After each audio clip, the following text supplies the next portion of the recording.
a special presentation of Fox Sports Net.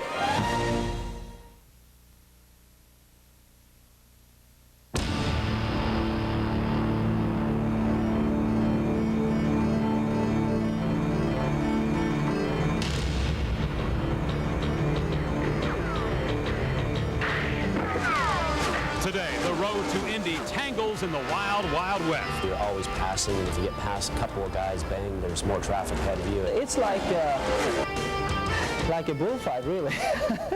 They're sharpshooters who rarely miss, because if they do, it's disaster. Yellow, yellow, yellow in turn two. 2 cars involved. The racing is just bloody, bloody tight. So circle the wagons and lock the barn door. The Pep Boys Indy Racing League has come to town, and they're next on Fox Sports Net.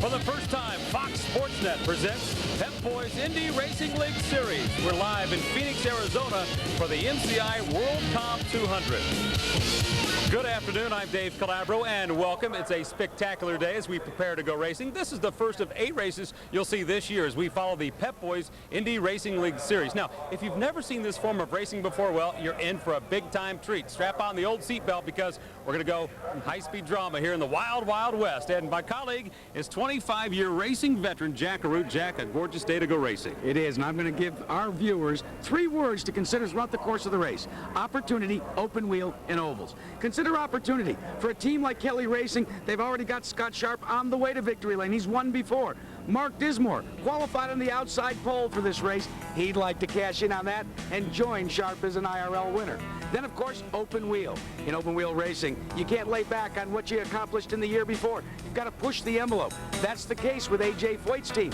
They tried radically new suspension pieces, and in qualifying, they didn't work out. They're going to have to come from the back of the pack. And then there's just plain ovals. Things happen quick in oval racing. At 182 miles an hour, it can be devastating. In 1996, that was the case for Buddy Lazier, who in this crash crushed his back like oh so many eggs falling to a concrete floor. Since then, Lazier has come back to win the Indy 500, and he would like today to erase all the memories of 1996. Speaking of 1996, there was a soft-spoken man from Holland who scored the pole position and then went on to win only the 2nd Pep Boys Indy Racing League event ever held, right here at Phoenix International Raceway. His name is Arie Luyendyk, and no, he will not be in the starting field today because he is joining the team here on Fox Sports Net. Thanks, Jack. Phoenix is a place that drivers love to race on. It's fast, everything happens very quick, but you have to have a good car. In qualifying, the fastest 1-mile oval in the country shows tremendous speeds, but in the race you need consistency. Guys like Sam Smith, Eddie Cheever are guys that are starting in the back today, but they can go to the front because when they work on their car and they get their car to work, you go to the front in a hurry because you can also go to the back in a hurry if your car is not working. Things also happen fast when it comes to coming up on slower traffic or incidents. Last year, someone spun in front of me. I collected the car and my car went upside down. And went for quite a wild ride here because I had a lot of time to talk to my spotter on the way down towards the dogleg. Coming out of turn 2, ending up all the way in the dogleg is a long way to go upside down. Yeah, well, we're glad you're okay, Arie Luyendyk. It's an honor to have you here on Fox Sports Net. Jack, Thank you. Preparing to go racing. And right now, let's go down to the pit area. Calvin Fish will be covering the pits along with Vince Welch. Let's start with Vince. Scott Sharp is the winner here a year ago, and drivers always have a good feeling about tracks where they've won before. And Scott, you come here as the defending champion. Drivers all week have talked about how they like this track. Why is this a racetrack the drivers enjoy? You know, Phoenix is a really exciting place to race in. It flows well. You get through 1 and 2, it leads you into 3 and 4, the lap's over. Some tracks you seem like you're fighting the different ends of the racetrack. This track, things happen quickly. It's just an exciting place to be in. Your car can go from being not so good to all of a sudden come in and be pretty quick. You're passing guys are passing back, a lot of action. It's just an exciting place to race on. Scott Sharp hopes to make it 2 in a row today. Let's go to the pole sitter, Greg Ray. He's with Calvin Fish. Throughout testing and practice, Team Menard kept the reins on Greg Ray, but yesterday in qualify they unleashed him, and boy did he respond. Greg, what are your final thoughts as you prepare for today's race? Well, we tested here and we tested quick, and so we were able to kind of duplicate our time, and we know we have a quick car, but this is 200 miles in the desert, so it's going to be a shootout, and we don't have as much experience here in race conditions, but today is going to be a big education, and hopefully I can bring it home to victory lane. Gearbox problems thwarted their challenge in Disney, but boy, are they going to bounce back strong here in Phoenix. Thank you, Calvin Fish and Vince Welsh, covering the pits for us today here on Fox Sports Net. You can see the pre-race ceremonies continues. Here's Arie Luyendyk and Jack Arute with the look at the starting grid. Row one. It's a row of first. Greg Ray gathers in his first pole position. Mark Dismore, his first front row position. If you think they're having fun now, wait till they drop the green flag. Row 2, Scott Goodyear and Roberto Moreno. Roberto making his first IRL start, and he's proving bold guys go fast. Scott Goodyear is always fast. Row 3, an interesting situation for Jeff Ward, a brand new car, a new team, Pagan Racing. For Scott Sharp, trying to defend his championship here at the Phoenix International Raceway. Row 4, Donnie Beechler and Scott Harrington. Scott, a tremendous performance in qualifying, the fastest Infiniti in the field, the best performance for an Infiniti in the RL so far. 5th row, Tice Carlson, they call him T-Bone. Raul Boisel getting a lift out of Tice Carlson. He gets more of a lift out of his row 5 starting spot. Row 6, Roberto Guerrero, 1987 Phoenix winner, and Buzz Calkins, 1996 co-champion with Scott Sharp in the IRL, ready for today's race. Row 7 finds a guy who learned how to drive in the world of outlaws, converted that to the Pep Boys Indy Racing League Rookie of the Year. Robbie Unser on the inside of row 7. Outside is Eliseo Salazar. Row 8, Buddy Lazier, 1996 Indianapolis 500 champion. And alongside is John Hollingsworth, who had a great warm-up session this morning. The 9th row, an interesting matchup. Former semi-pro hockey player Robbie Buell, a winner in Pep Boys Indy Racing League history. Eddie Cheever, hot off his win in Orlando and his win in the Indy 500. Row 10, Stefan Grégoire from France. 3 top 10 finishers here at PIR. And Sam Schmidt, hey, this guy's driving my Treadway car. Row 11. When you're the Pep Boys Indy Racing League champion like Kenny Breck, sometimes you get beat up, especially with a guy like Marco Greco flanking you in that 11th row. Row 12, Billy Boat and Steve Knapp. Steve Knapp, last year's Indy 500 Rookie of the Year, alongside last year's pole sitter Billy Boat. They might be different in size, but they're not different in the cockpit. The 13th row finds John Paul Jr. coming out of road racing and Andy Mitchner coming out of dirt track racing. Row 14, Jacques Lazier, Buddy Lazier's brother, and Davey Hamilton. Davey Hamilton did not qualify yesterday. He's starting in last place, but he's not going to stay there for long. The MCI WorldCom 200, the field is set. $1 million in prize money on the line, and we're going to go racing shortly. Those famous commands, gentlemen, start your engines, coming up next on Fox Sports Net.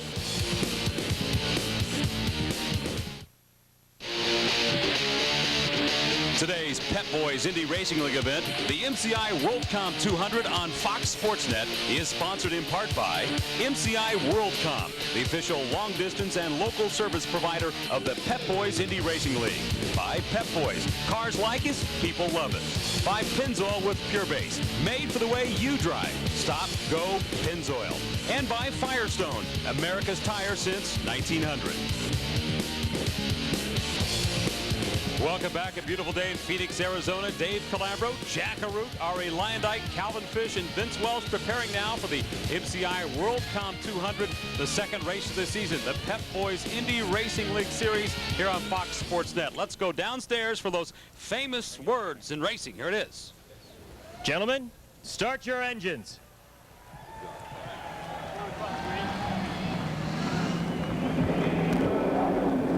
Show from Melrose Place with those famous commands. Should mention that Jacques Lazier will not be racing today, Jack. Well, Lazier had an engine expire early this morning in the practice session. They don't have another one on hand, so he will not start this race. All right, we love that sound. The engine's coming to life. Let's take a look at the weather conditions here today, and the track is going to be heating up in a hurry, I would imagine. Track conditions are going to change for sure. This is the warmest day we've had since Friday, and the drivers and crews have to adjust during the race to get those cars to work in these kind of temperatures. Track temperatures going up. Very important to think about your car, your setup, while you're out there driving in traffic. 77 degrees, sunshine, a great day to go racing here in the Valley of the Sun. 28 cars in the starting field. We're going to go 200 miles, 200 laps, over $1 million in prize money on the line. Now that fuel window will change depending on cautions. All right, let's take you right around the racetrack, and this is a tricky racetrack. Turn 1, going into turn 1, the cars reach speeds of up to 182 miles an hour. Turn 1 and 2 is the slowest part of the racetrack. The cars slow down to about 162 miles an hour here, but the drivers get out of the throttle, immediately pick up the throttle again, and then head towards the dogleg. The dogleg is a turn, but really the dogleg is not a turn for the drivers. It's just a straightaway for them. They're flat out all the way going into turn 3, reaching speeds of up to 178, 182 going into turn 4. I'm sorry, going into turn 3. Right here is where the cars drop down to speeds of 175. Immediately the guys pick up the throttle here and head towards start finish line going into 1. Yeah, like you've done that before, Ari. Two-time champion here at Phoenix, Ari Leyendijk, in the booth all season long as we bring you Pep Boys Indy Racing League action. Let's take you on board now. That Pennzoil Panther machine carrying an onboard camera here on Fox Sports Net. This is Scott Goodyear's And he'll start third, and watch for him because he's going to have a couple of cars in front of him. What will he do at the start? All right, number 8 on board now. Scott Sharp, the gentleman who won it 1 year ago. Can he come back at the Delphi machine and win it twice for Kelly Racing? 3 warm-up laps for the drivers before they get to green. During these warm-up laps, what they're doing is scrubbing their tires, getting some heat in them, trying to actually spin the wheels a few times to get the pressures up. Very important. But then that first lap, cautions. Kenny Brack, the power team from A.J. Foyt. I told you about the fact that they've had some suspension pieces. Well, they're going to have to make this a 2-stop race. And then Mark Dismore. As we said, Dismore would like to cash in today. And this man, Raul Boisel, the Transworld machine, who had a great run in Orlando, only ran out of fuel a little bit late in the race. McCormick Motorsports ready to go racing today with Raul Boisel. 91, Buddy Lazier. Boy, this guy's been through some heartbreaks here. Third fastest in the morning practice, but they had to change their engine, so he is flying blind, at least for the first couple of laps. They hope that they have put the car back together the right way. And here's Sam Schmidt in my car, Sprint PCS, Treadway Racing entry. And Sam didn't have a good qualifying run, but Sam had a great warm-up this morning, and he's very confident he's going to go to the front. And we're expecting Sam better take care of your car today, don't you think? He better take care of it because I'm supposed to be testing it next Tuesday. All right, let's go down to the pit area for Vince Welsh. He's got some late information. Vince? Well, fuel management was the key to Scott Sharp's win here a year ago, and it figures to play a role again today. The fuel tanks hold 35 gallons of methanol. Teams get anywhere from 1.6 to 2 miles per gallon. If we have 20 to 25 laps of yellow, these teams should make it on a 2 pit stop run today. Calvin Fish? Vince, last year in this race, tyres were running out before the fuel, but Goodyear and Firestone are confident with their tyre choices this year. However, track temps are higher than we've seen all weekend at 125 degrees. Quick note, Greg Race crew engineer Tom Knapp made a slight suspension change, standing up the right rear tyre, taking out some camber. Hopefully it'll be better in the longer runs. All right, the field coming out of turn 3, the final laps of warm-up. The MCI WorldCom 200 coming up here on Fox Sports Net. Look who's up in the booth there. That's Jason Priestley from the Fox Show Melrose Place 90210. I got it right, didn't I? Jason Priestley here as we prepare to go racing. And we'll keep an eye on the field as they come out of turn 4.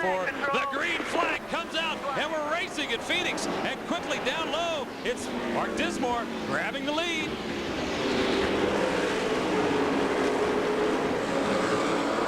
I think that Greg Ray expected a green flag. He hesitated a little bit, but Mark stood on it, went ahead, and took the lead. Greg Ray in that yellow car let Mark Dismore in the red and black car get the jump on the drop of the green flag. But according to Greg Ray, that was by design, Ari. He said that he really wanted to back off just a little bit in the early going. He said, I'm going for the Pep Boys Indy Racing League championship this year and the $1 million. He said, I'm thinking points all the time. The red, white, and black car is your race leader. Mark Dismore through turn 4 now, stretching his lead. Greg Ray starting to close in that bright yellow car, number 2. Team Menard, Glidden, battling now for first and second as the field settles down. A safe start here at Phoenix. On board now, we watch him run. Mark Dismore. Rhythm, so very important on a racetrack like this. Momentum, critical. Right now, the car that you're riding on board has got the momentum. But the yellow car directly behind him, well, he's got more than momentum going for him. You just heard a slight blub blub. That was the car being on the rev limiter. It's a signal for Mark Dismore to go up a gear, because in the start of the race, on full tanks, the car is heavy. You go in a lower gear. Now he's going up to a higher gear and he's ready to go race. Scott Goodyear now riding in third place, about 2 seconds back. Dismore and Ray continue to lead the field. 196 laps to go. We'll continually update where everybody's out in the field at the bottom of your screen. All of the drivers felt that because the temperatures were going to escalate today, that it would be a little bit of a crapshoot going into this race. They had colder temperatures to work with on Saturday. They had cold and wind on Friday. This is a whole new thing for them right now. But we've got 2 cars that at least looks like they have pulled out the right things to start with. Then, of course, the 28 of Dismore leading the 2 of Greg Ray. Greg Ray played it very smart at the start of the race. He didn't really go for it, just kind of feel out his car, settle in, get a rhythm. You have to make sure that you get the tire pressures up. The tire pressures have to be up before you really can go fast. The tire pressures on the car, they work like a spring. If they're soft, if they're low, they act like a softer spring. Greg Ray now closing the gap a little bit now. 194 laps, 6 laps into this race, and we're glad you've joined us here on Fox Sports Net. Kick back and relax and watch the MCI WorldCom 200 live from Phoenix. Now, this yellow car, the Pennzoil Panther car, may not have been quick on the start, but he's beginning to close on that front combination, first and second. There you can see the separation beginning to close. And the green-white car there, number 33, hop off the drive by Roberto Moreno in the early going in the Team Trisselli car. Warner Brothers, a new sponsor on that car, and he is doing quite well. This is his first IRL start, and really amazing for him to just come in with a team that is a virtually new team on the circuit to be performing this well. So your top 5, Dismore, Greg Ray, Goodyear, Roberto Moreno, Scott Sharp. Last year's winner riding in 5th place now. Kelly Racing. There you see some great race action in the middle of the pack. Buddy was here in that purple car. And right behind him in the red car, well, as we go back to the front, the reason we're going back to the front is you notice that the separation between first and second keeps seesawing back and forth. What does that do? That's an advantage for Scott Goodyear. Goodyear can begin to close in the yellow car, and that's precisely what we're seeing now. Now what's happening right now, Scott Goodyear caught up a little bit to these guys, but he doesn't want to get too close, because if he cannot pass them, he's going to ruin his front tires because he's getting bad air. Being behind the other car is not good for your front tires, so sometimes you want to drop back, and it looks like Greg Ray has done just that. We're watching Goodyear now as he works his way through turn 3 into turn 4. Here comes the race leaders. Right there, Mark Dismore, the black and red car. Battling now. And look at Greg Ray, looking low. He won't get him. He won't get him in turn 1. Dismore stretches the lead again. And there's exactly what happens when you lose your momentum. We've got a move for second place. Goodyear now climbing into second place. Greg Ray is fading here, Ari. Greg Ray, what he did, he made the pass maybe a little too late. He should have come out of Mark Dismore's drive sooner. He didn't really have an opportunity to pass him. He tried to make an opportunity, but he didn't pull it off. So what is going on with Greg Ray's car? Let's check in with Vince Welsh. Well, Dave, Greg Ray's crew radioed him and said, try to take Dismore in turn 1. That's where you saw him attempt to pass, because they said Goodyear is gaining on you, so go ahead and try to pass Dismore for the lead. But as you saw, he tried to get under Dismore in 1, and he couldn't get it, as Ari said, maybe a little too late on that pass attempt. Just a great race going on right at the front of the pack right here with Mark Dismore. But now Scott Goodyear is closing in on him as well. It looks like Scott Goodyear right now is in the driver's seat with the best car out on the track. All 4 spots are up for grabs, but the spot that's precarious right now, Dave, is the lead spot. Here he comes. Here he comes. Making the move on the inside as they head into 1. And Scott Goodyear becomes your race leader now. Dismore falls back to second. Greg Ray thinking about it now. Here's Dismore on board, riding in second place. And here's the race leader. And because Scott Goodyear passed Mark Dismore, it also again slowed Dismore down a little bit. stopped his momentum a little bit, and look what happens right here. Greg Ray takes advantage of that situation. And Greg Ray making a move now on the inside. It works this time around. Greg Ray now in second position.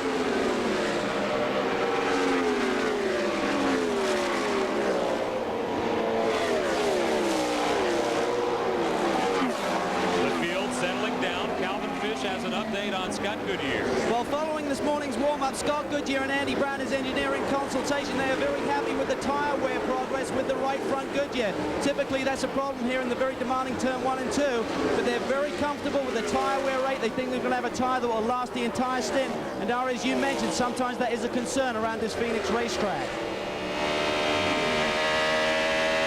Pennzoil out the back door now, looking at the challengers. Scott Goodyear getting into some lap traffic now. Passing it up, making some moves. Here comes the challenger. Greg Ray in the bright yellow car now. There you see your race leader. Hi, this guy Scott. You got Greg Ray coming. That's very valuable information for Scott Goodyear. He now is told by his spotter that we've got a great battle here between Scott Sharp and that red and yellow car in the middle of that pack. He is working all over. It looked to be Dismore, but let's focus in on Lazier. Lazier in the purple car on the outside, really doing a tattoo on Sharp. But Sharp has the advantage, and that's Tice Carlson. Tice Carlson on the outside of Lazier. Battling for 5th position right now. Scott Sharp trying to hang on to 5th. Tice Carlson, who has made quite a run, going to work there. There's Tice Carlson making a move down low. Carlson moves into the top 5 now.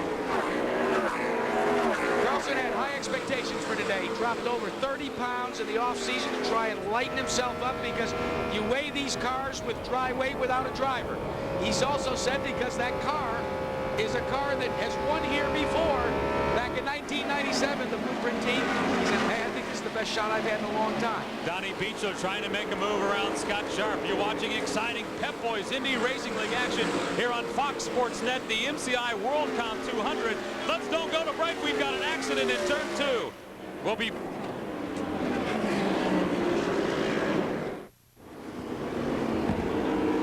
Join us on Fox Sports Net for live coverage of the John R. Wooden Award, given to the most outstanding college basketball player of the year, hosted by Kevin Frazier, Chris Myers, and Marcus Johnson.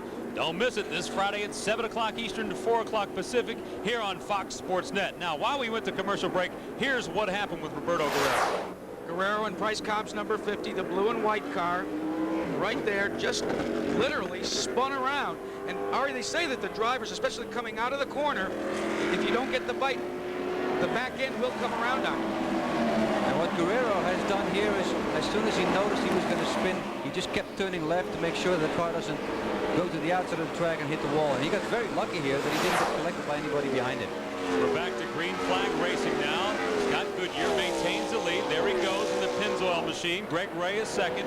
Roberto Moreno riding in third. Tice Carlson has climbed up the 4th position in the 20 car. And Mark Dismore, who led the early part of this race, is now 5th. Mark Dismore and Scott Sharp both are fading a little bit. They don't seem to be that strong as they were in the beginning.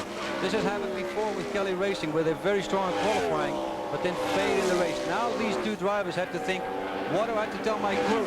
Because I need to make an adjustment in the next pit stop. If I don't make an adjustment, or not the correct one, I can go back even further. Mark Dismore now in 5th position, and Vince Welch has an update. Yeah, I just talked with team owner Tom Kelly of the Mark Dismore machine. He said they missed on the stagger, and Dismore was extremely loose in the corners. That's why he couldn't protect the lead. They had hoped to bring him in on that last set of stops, but everyone didn't come in. So right now, Mark Dismore is just living with a loose race car. And you can hear it. You can hear it. Listen to Mark go on the throttle and off the throttle quite a bit. He's quite, how shall I say it? He's afraid to go for the throttle because the back end of the car just wants to get away from him. And he's getting passed by somebody else right here. Let's watch the pass now as there he goes. That's it. Eddie Cheever making a move. He's climbing up through the pack. Calvin Fish has an update right now on the spin of Roberto Guerrero. Well, even though he didn't touch anything, guys, he flat spotted the tires. They had to make a pit stop just as bad the field went back to green, so he lost valuable track position. Also, Davey Hamilton was in the pits. He's been suffering from electrical problems all weekend. All right, thank you for that report. And Eddie Cheever now in 7th position. Cheever making his move. Now, Ari, you said early on that this place is so fast, so Roberto Guerrero is back out there, so we'll have to keep track of him. But give a call to this battle right here on the inside. Going around is Tice Carlson in the black and silver car. He is beginning to move up. He takes a bead on Scott Sharp in the red and yellow car. We'll have to watch because Carlson really is at the bit right now. Battling for Blueprint MK Racing from Indianapolis, Tice Carlson. They call him T-Bone. He's out there trying to earn his meal today. Scotty, how's the ride height right now? The race leader trying to stretch his lead, Scott Goodyear. Out the back door, that's Greg Ray in the yellow car. Not too bad. Not really touching too bad. Battle continues up front. Scott Goodyear, your leader. Fourth. Passing some lap traffic. One of the interesting things about Pep Boys Indy Racing League competition is starting to lose the right rear. They're starting to lose the right rear. Their setup is going away on them. I mean, they're just struggling. Look at Sharp right now. Sharp is off the first page here. We can't find him right now. Still there. Push. Scott Sharp trying to maintain composure, trying to stay in the hunt for this race. Wants to become a two-time winner here. There's the race leader, that black and yellow Pennzoil machine, battling up into lap traffic right now. Let's go back about that lap traffic. What I'm referring to is the fact that you can be running 182 miles an hour, but when you get into traffic like this, as we look back and we see John Paul Jr. and we look forward, you have to be very careful. You have to back out of the throttle, maybe feather it for a second. As you dip to the inside of that white car, Roberto Guerrero, if you're the leader, Scott Goodyear, you have to pick and choose your way. You can't go through like a hot knife. No, you have to anticipate a little bit. You can't just drive up to the guy flat out and then expect him to go out of the way. You just drive around him. You have to anticipate and calculate your moves. At the same time, you're looking in your mirrors. What is my pursuer doing? I need to hold him off at the same time. What a move by the man. Tice Carlson now climbing his way into a fight for second. He has taken over second position over Greg Ray. Wow, what a move. And Tice Carlson is moving up, as you can see, but Greg Ray, as we saw him get to heavy traffic, immediately slowed down. His car is not working good in traffic for him. He has to make an adjustment during the first pit stop. I'll tell you what, guys, Greg Ray's car may be fading, but not Tice Carlson. Carlson has got the momentum, still using the inside portion of the racetrack to his advantage as he blows by Stefan Gregoire in car number 7. Tice Carlson with the $1 million smile. There he is going to work. And Scott Goodyear continues to lead. The lead about 1.5 seconds. He's got a yellow car against the wall in turn 4. Car in the wall in turn 4. Car 8 will be your last car. They're coming down to the... And it will be Robbie Unser has made contact with the wall. Heavy damage to the right side of the machine. Robbie Unser in the wall. You see the steering wheel coming out, and he's climbing out. It's good to see he's okay. Very frustrated with what happened in the accident. Looks as if maybe Robbie had a hot seat because he was getting out awfully quick. Looked like he was getting hot there. He wanted to get out pretty good, and he was... There he is. He's hot. Dancing around, and watch out for that loose wheel rolling down the main straightaway. What can happen when you have a crash like that? You can break a radiator hose, and then that spills into the seat. That looks like what happened here. He crashed the right-hand side of the car where the radiator is. Water spilling everywhere, back into the car and into the seat. And the water is obviously very hot. So Scott Goodyear makes it through the traffic, through the accident. The leader, Pennzoil, number 4, Goodyear, out the front. He'll tuck up behind the pace car down the main straightaway here at Phoenix. He pretended like he was going to go into the pits. That's a kind of a tactic. But he doesn't want to go in the pits yet because the windows to make this race a 2-stop race, he has to go till about lap 47. Around that lap for him to make it a 2-stop race, and that's what he wants to achieve. We're only at lap 38. There's Kenny Brack, car 14, the power team entry from A.J. Foyt. One of the concerns that Foyt had coming from the back is traffic. Let's see if they touched wheels. They did. Heavy damage to the machine. Some flame, too. As they enter turn 3, cars touch wheels and just put them up. All right, 38 laps complete. Scott Goodyear is your race leader, but Tice Carlson, Greg Ray, Roberto Moreno all charging the MCI WorldCom 200. More coverage coming up next. Tonight, Fox Sports Net Film presents Magic vs. Bird, the game that changed the game. Join Chris Myers with Magic Johnson and Larry Bird tonight at 9 o'clock here on Fox Sports Net. Something special you don't want to miss. We're under yellow, 41 laps complete here in Phoenix. Right now, MCI WorldCom, an accident. Now we're riding on board the power team entry, Kenny Breck, and we're going to go back and take a look at what happened. Now let's just stop the cars right here. Just stop them right here. Let's identify who they are. Right there is Kenny Breck. Right there is Robbie Unser. Problem is, there's no room right there. They make contact, and that shoots Unser squarely into the wall at about 45 to 50 G's. So that was a pretty violent crash, but it didn't seem to affect the condition of the power team entry for Kenny Breck. Well, let's hope not, because we don't know that for sure yet, but he's not going to just give up. And he couldn't spend a lot of time in the pits. The crew did look over his right front to see if there was any damage. But it appeared to me that Robbie Unser had lost the position. Robbie Unser was passed by Kenny, but decided to turn in a little too much, and they made contact. Calvin, what is the condition on Kenny Breck's car?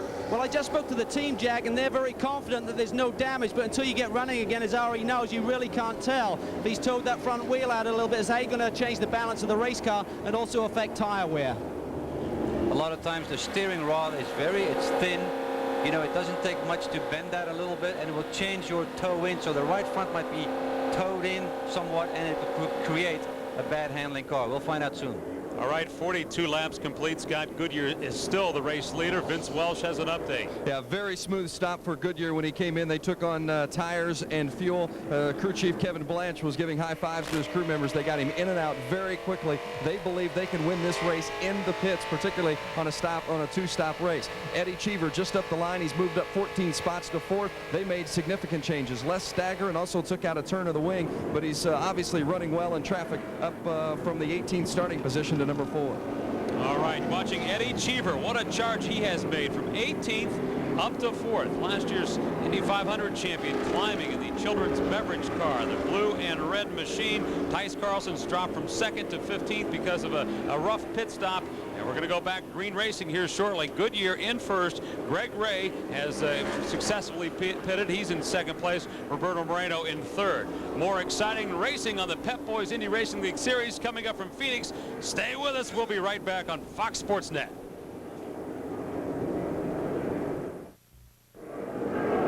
Welcome back. It's the MCI WorldCom 200. We continue under yellow.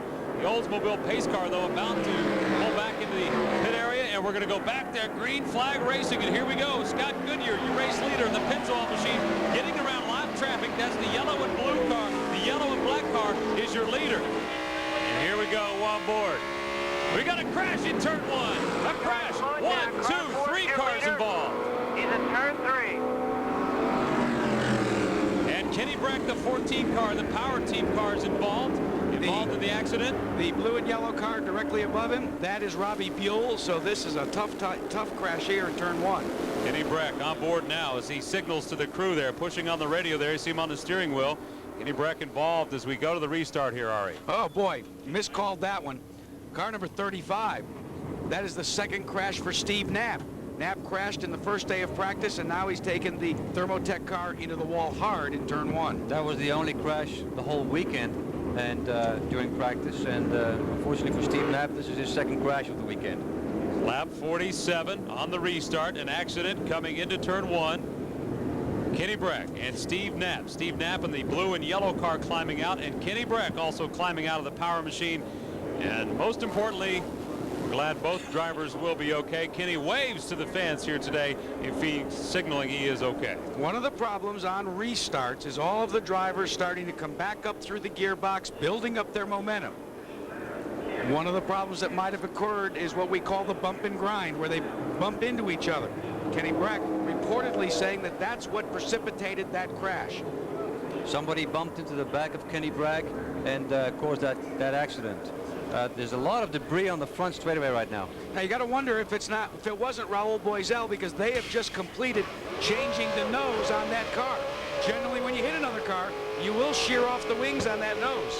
And it doesn't take much you don't have to touch the car in front of you that violently to send them off spinning. Now, look at right here. because of the pit stop, that wing has not been secured yet. It hasn't been exchanged. The mechanic was trying to make the change during the pit stop, and they ran out of time before the pace car came back out around. That's exactly what they're doing. They're sending him out again. They're going to send him back in. They don't want to go down a lap. That's how they want to stay on that lead lap, in and out of the pits. Lap 48, Goodyear the race leader.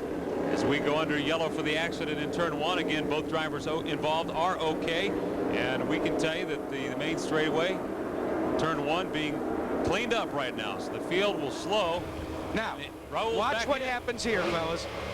This mechanic is going to go to work. This mechanic as well. What they're trying to do is take the little nuts, the little screws that are off the front of the wing, and then they will reattach this wing right here. They'll replace it. Now, how much does a wing like that cost? Well, it's about, what, $7,000, $8,000, $12,000? Well, it's about $15,000, but they want to replace not just the wings. They want to replace the wings, including the nose, going together. Right. Raul Boisel, a quick pit stop. I'd like to get that kind of service when I take my car in. Well, I can tell you right now, he's not really happy with this service. His crew working feverishly here, trying to get this thing in and out of the pits as we're under yellow. Goodyear, the race leader. Eddie Cheever has climbed all the way up to 4th. What a drive he's having today from 18th to 4th. And also Buddy Lazier now in 6th position with his climb. Let's talk to Calvin Fish with an update. Well, the number 30 car, they got the old nose off, but not enough time to change to the new one without losing a lap. They sent Raul back out with no nose on the car, and he's coming into his pit stall right now. Team is going to go to work, but typically when you take a hard hit on the front, sometimes the fastest do not always line up. So this is not a sure thing that they'll be able to get this nose on the car. They're struggling a little bit as we speak. They're going to work. They've got three guys working on it right now. They cannot get it lined up with the existing holes. They're worried about the pace car coming around. They're going to send him again, guys. Your leader is on pit road, the Pennzoil Panther car. What they're actually going to do is they're going to bring them through pit road because of so much debris. There's so much debris over in the corner and the concern about puncturing a tire. As the cleanup continues, the field being led through the pit area, and Raul Boisel working. Let's go to the replay of the accident. This is the Fox Sports Net sounds of the race. Listen.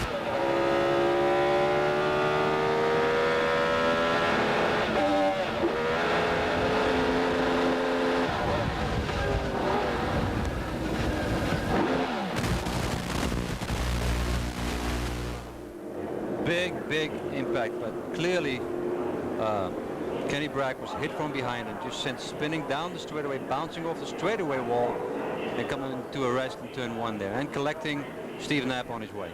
In that segment, you could actually hear him being hit because you could hear the engine rev up, and then everything started to go sideways. The car was lifted. The Thermotech machine, Steve Knapp, he is okay. Goodyear is your leader. We're under yellow at Phoenix. 51 laps completed of the MCI WorldCom 200. More after this.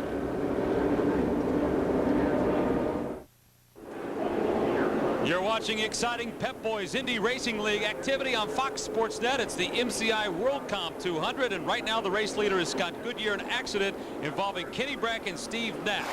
Let's go back and listen to this accident. Now listen carefully.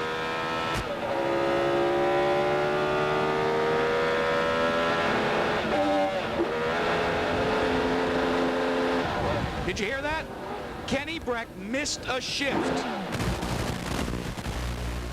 Now on board Raul Boisel's Trans World Diversified Services car, you'll see the result of missing a shift. This car in front is going to miss the shift. That's why he hit him. When Kenny Bragg lost the shift, he lost 5-6 miles an hour just like that. And all of a sudden you've got an object in front of you slowing down dramatically. There's no way for Raul Boisel to avoid him. We cannot put the blame here on Raul. It was a misshift, but I have to say these cars have always been difficult to shift. It's a problem for the crews to get the gearbox working properly. Calvin Fish. Well, Raul has been in 2 or 3 times. They're still affecting a complete repair on the front nose. They had a problem with a spare nose. It didn't have the hole cut out. They have a laser beam that projects through for front ride height control, and that didn't have it cut out on the new nose. So they're bringing him in. He's been in 3 times now, and they're still trying to complete it. Meanwhile, Vince has another update further down pit lane. Sam Schmidt has moved all the way up from his starting position at number 20 up to position 8. He's been traveling at the same speed as the leaders. His team is very happy with the way things are going. Right now, just running a nice, clean race and making his way towards the front. And I know that's something Arie Luyendijk's got to be proud of. Well, it's great to see him up there running good. And he just needs to bide his time because it's still a long race. That's right, Sam Schmidt. Sprint PCS, the sponsorship, riding in 8th position right now. 54 laps complete. Of course, the laps under yellow do count as the cleanup continues in turn 1. In 1996, when the Pep Boys Indy Racing League first came to Phoenix International Raceway, Sam Schmidt was here racing, but not in an IRL car. He won the Formula Ford 2000 race, and he says that that win opened the door for him to make it in Pep Boys IRL competition. And that's the goal and the dream of all the drivers in Formula Ford 2000 right now, is to perform well in that series and move up into the IRL. Your leader, Scott Goodyear, has had a good run so far, but the question that I'm beginning to unravel in my mind is this extended caution open the window of opportunity to make this a 2-stop instead of a 3-stop race? That's an interesting note that we will follow right here on Fox Sports Net. MCI WorldCom 200 continues.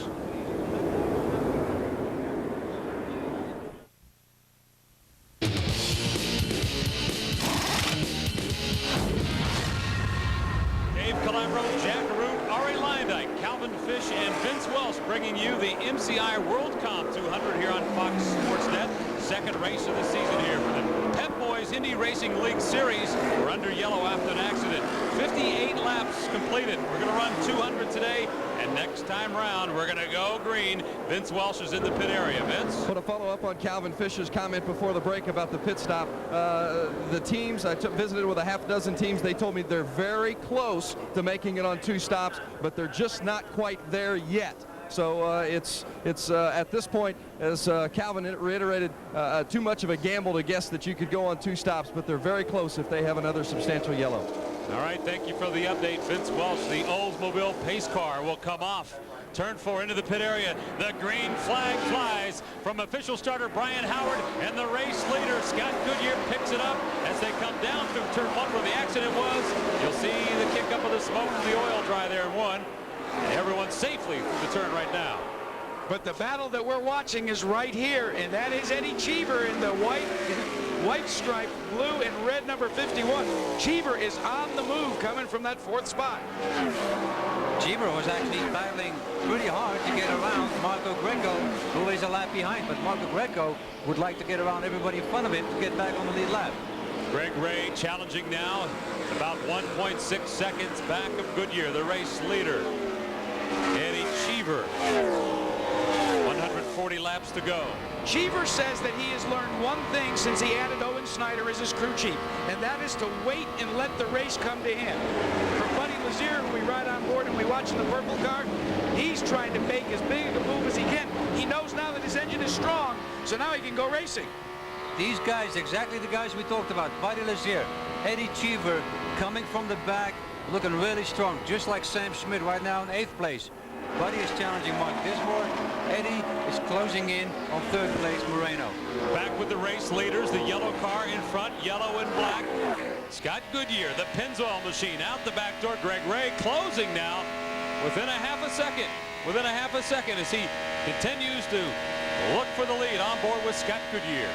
We got the first 4 cars within 2 seconds. Exciting race to watch right here, but still early. It's still only lap 63, not even halfway point. So these guys have to push it, but not push it too hard. Story on Greg Ray from pit road. Here's Calvin. In the first segment of the race, Greg was suffering from a slight loose condition with the car. On the pit stop, Tom Knapp said go to 75% stiff. That's slightly stiffer on the front bar, taking away front grip. But at the same time, they reduced the stagger, so they feel that he may come back to that 50% position on the bar. And Ari, as you know, that's a good position to be in. You have good adjustment either way. All right, Tice Carlson on the move again, the 20 car. He climbed up to 2nd, dropped back to 15th. Tice Carlson now in 9th, and that's him working in traffic. And he just passed Sam Schmidt. He's really been moving up since the restart. He was running so strong in the first segment of the race. His car seems to have not changed. That's so nice to know your car is the same. Carlson is about to set up that white and yellow car, Scott Harrington. Going down into the corner now. Carlson takes a beat, builds up the momentum. When will he make the stab? He he's setting them up pretty good.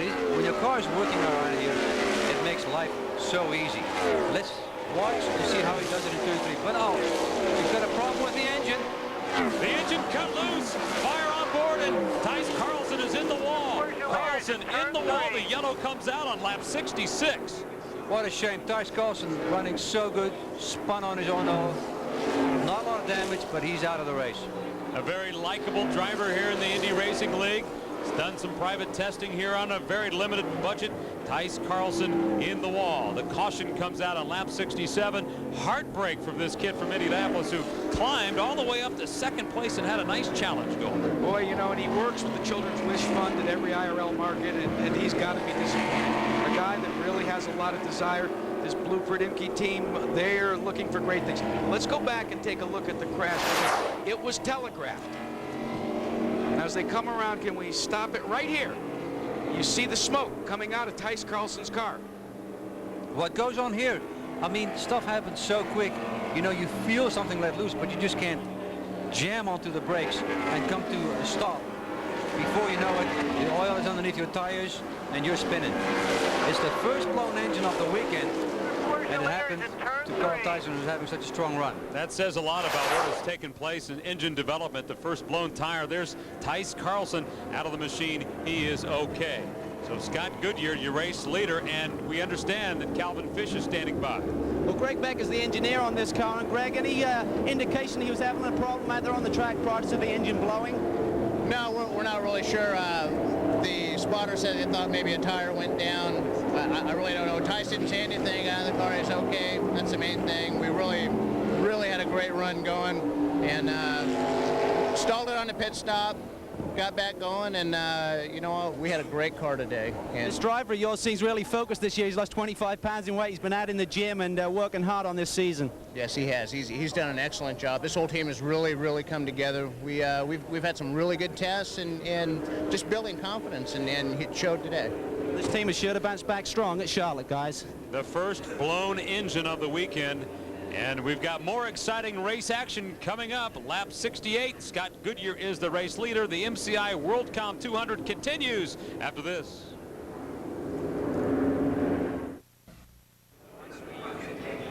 High above, the Goodyear Blimp Eagle has been providing these aerial pictures today. Goodyear blimps travel over 100,000 miles every year covering major sporting events, and they picked a gorgeous day to be with us here in Phoenix, Arizona, the Valley of the Sun. And we're having fun here, watching some Pep Boys Indy Racing League action, the MCI WorldCom 200. And Scott Goodyear is your race leader right now, but there's some guys that are climbing right up through the field. You got to give credit to this man, number 51, Eddie Cheever. Started all the way back in 18th, and Ari, you alluded to it at the open of the show that he was going to come to the front. He said the one thing he's learned since he added his crew chief, Owen Snyder, is how to let the racetrack come to him. Sam Smith in the Sprint PCS car, same thing. Started 20th, right now in 8th. Buddy Lazier, same thing, 15th, now in 5th place. And these are the guys we spoke about on top of the show. Buddy Lazier has set a new personal best today. Going into this race, guys, he had only run a total of 40 competitive race laps in that Delta Faucet machine. Today, he is approaching the opportunity to double it in just one race. And he wants to double that number again because he wants to get to lap 200. After 71 of 200 laps, run down the field for you. The sponsors, Warner Brothers involved with Roberto Moreno, Children's Beverage Group, Eddie Cheever. 5th place, Buddy Lazier, Delta Faucet, Coors Light, MCI WorldCom, the title sponsor. Give a call to number 33, Roberto Moreno, because he has started up front, stayed up front, and has performed well for Joe Trisselli's brand new racing team. It is a team that came together with the idea in mind that Greg Gordon was going to be able to drive the car. Moreno came on as a coach, and he was able to convince Trisselli to give him a ride. They now have Warner Brothers Stores as a sponsor, and guess who the cartoon character is? Speedy Gonzalez. Speedy Gonzalez. And you have to give Roberto a lot of credit. You know, he's at every racetrack, at every race, trying to get a ride because why? He wants to drive with passion, and he deserves a ride. Opportunity. But you got to make it happen yourself, and he's everywhere. You know, he's not a guy waiting at home waiting for a phone call. Out there pounding the pavement, trying to find a ride. After 71 laps, we're under yellow, the 5th yellow of the day. race leader again, Scott Goodyear. You can see here the oil dry is really, there's a lot of oil dry. That's very tricky on the restarts. So what the IRL will do sometimes make the field run through it. Here they're blowing it off and make the real front, the field run through it to clean it off like they did in the previous yellow. And you see what that is right there? That is a jet engine off a Bell Ranger helicopter. Vince Welch has a special guest down in the pit area. Well, you were just talking about Roberto Moreno with team owner Joe Tricelli. Well, you've got to be thrilled with the way Roberto is driving. Is he giving you much feedback on the radio? He's not a very experienced oval guy, but he looks like a veteran today. Actually, he told me he was reading a book, so I don't know what the heck to think, you know. But no, we're very pleased so far. Roberto's done a great job, as we expected, so very excited. Obviously, it's a drama reading the thriller because it's been an exciting race out there on the oval right now. That's Joe Tricelli, team owner for Roberto Moreno. And Vince Joe Tricelli is an IndyCar driver of some renown himself, not in Pep Boys Indy Racing League competition, but in a support series known as the American AIS series, where they take old style Indy cars, and Tricelli was a driver. I wonder what the conversations between those two are when they come to a racetrack, because as a car owner he can say, hey, wait a minute, when I drove a race car it was like this, and Moreno probably says, yeah. You know, when the car owner has been a driver, it's very good for a driver to work with somebody like that, because you know you're talking on the same level. And Joe, you know, he's a car owner. That is his next dream in IndyCar racing, and they're doing a great job on their first start. Eliseo Salazar now in 23rd position in the Crystal Machine. Let's go down to the pit area for an update from Calvin.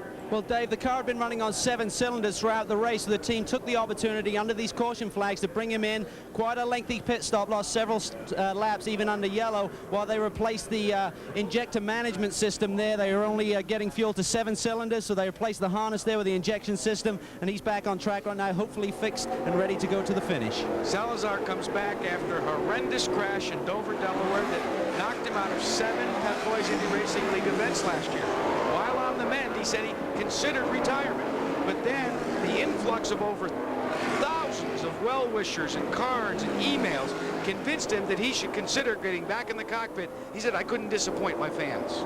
John Paul Jr. is back in the pit area as well. There's the 10 car owned by Jonathan Bird, Cunningham Racing, Visionaire, the sponsor of that machine. They had to change an engine earlier today. Also in the pits is John Hollingsworth right now. Guys are taking opportunity right here to make their pit stops under the yellow, and maybe that's it for them. 2 more stops for the rest of the way. 16 cars now on the lead lap as they come out of turn 4. 75 laps completed, and the green flag is back out at Phoenix. High-speed racing back underway. Scott Goodyear with the charge, and Eddie Cheever making a move. He gets by Tricelli's car, Marino at the keyboard, but Greg Ray begins to accelerate and pull away. Cheever is on the move in that blue number 51 with the red side bonds. Eddie Cheever now in 3rd place. Goodyear, the leader. Ray, 2nd.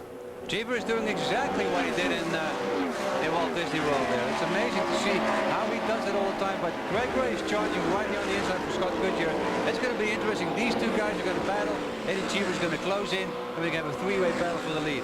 Greg Ray is known as a charger. He does not like to sit back. He wants to come marching up there and steal the store. He wants to charge up front, and he's thinking about pushing up one more time. Of the first 3 cars and of the first 4 cars, there's only one guy that has ever been a former winner of the Pep Boys Indy Racing League. The car in front that you ride aboard, Scott Goodyear, winless. Although he's competed in so many races, he's got 20 career starts, yet to go to victory lane in the Pennzoil Panther.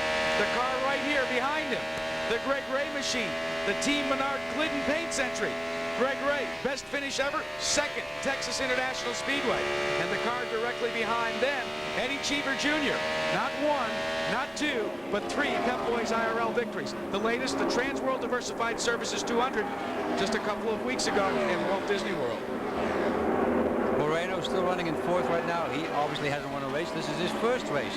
But Buddy Lazier is really challenging Moreno right now. Buddy Lazier climbing up from 15th position. Let's go on board now with Buddy Lazier.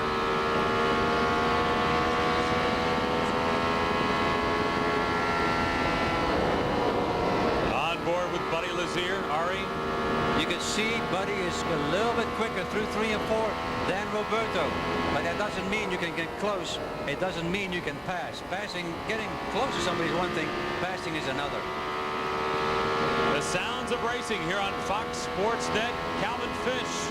Well, Raul Boesel's misfortune may be his savior in this race. He stayed on the lead lap even though he pitted 4 times, and he pitted right at the end there under caution and filled the tank up. I just looked at Damon Chandler, his engineer. He says we can make it on 1 stop, so providing Raul can stay on that lead lap in traffic, he should be in good shape. Boesel made a nice, smooth move around the Bradley Motorsports car for Buzz Calkins. That is precisely the scheme that Dennis McCormick and that Trans World team tried in Orlando, Florida. It came up short because he came up 7 laps short. What they found out is there was 5.5 gallons of fuel left on board. It was a problem with the fuel pickup. McCormick Motorsports, a longtime supporter of the Pep Boys Indy Racing League, sponsored by Team Losi, Fast Rod, Alpha Laval, and Southwest. Team McCormick, and there's your race leader, Scott Goodyear, Panther Pennzoil Racing. Got to move, Buddy Lazier looking on the inside.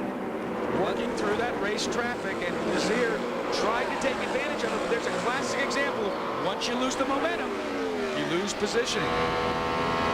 Buddy Lazier charging 5th position.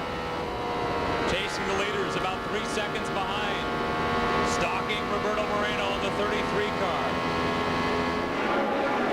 Scott Goodyear has opened up quite a lead right now. I mean, it's a little bit over a second, but it's more than it was before. And it gives us an indication that he has a very good car again on the 2nd segment. And that's the thing about the car. It seems to be consistent for him, and that's what's important for him, to have a consistent car. Got a battle for 2nd place. Greg Ray hanging on, fighting off Eddie Cheever. Cheever trying to get around the lap traffic with Buzz Calkins.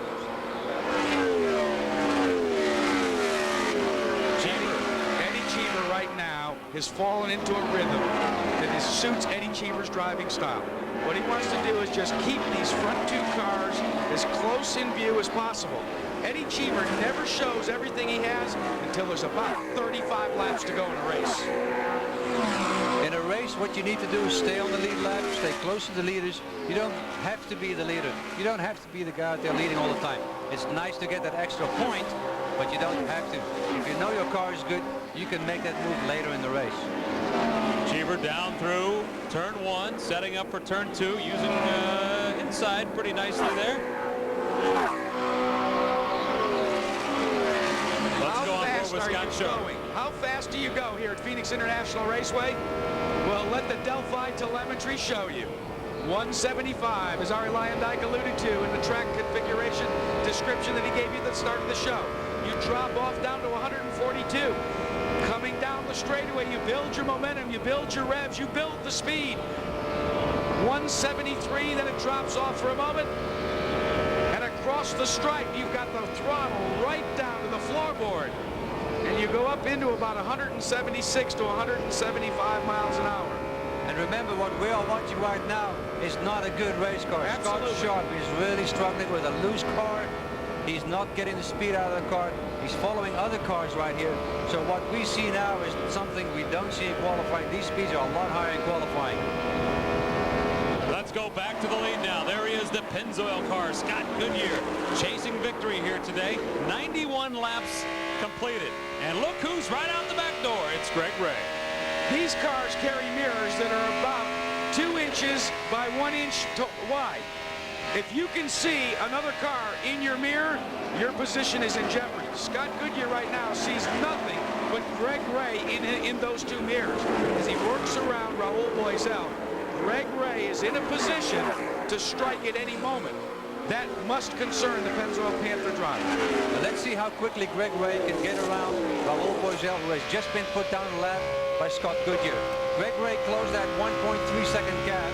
There he Scott is. Goodyear, and now just got around Raul. But Scott Goodyear is facing heavy traffic in turn 1. Look at the problem on the racetrack. John Paul Jr.'s car collected in the wall. In the wall. The Glidden machine. Greg Ray's run is over. He makes contact with the wall with John Paul Jr. So Greg Ray had a great run going and got messed up in turn 1. What happened? Scott Goodyear passed John Paul Jr. John Paul went up the track into the dirt, slowed down dramatically, Greg Ray all of a sudden had something that slowed down right in front of him and hit him.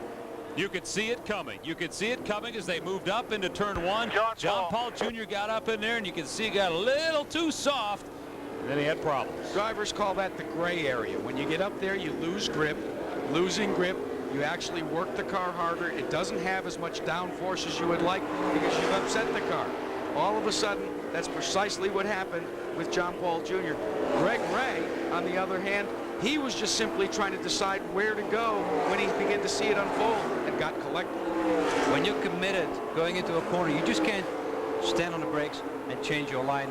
You are a victim then of that, what happens in front of you. What happened with John Paul, he ended up in the marbles. We call them the marbles. It's the rubber that flies off the tires off to the line of the track. And when you end up there, your car has no grip. It's like on ice. And that's what happened to John Paul. He got out of the throttle big time because he knew he was heading for the wall. And that's what made the closing rate for Greg Ray. You can see that both drivers are okay. Greg Ray, a disappointing finish to what a great run. 95 laps complete. Scott Goodyear, still your leader in Phoenix. We'll be back with more.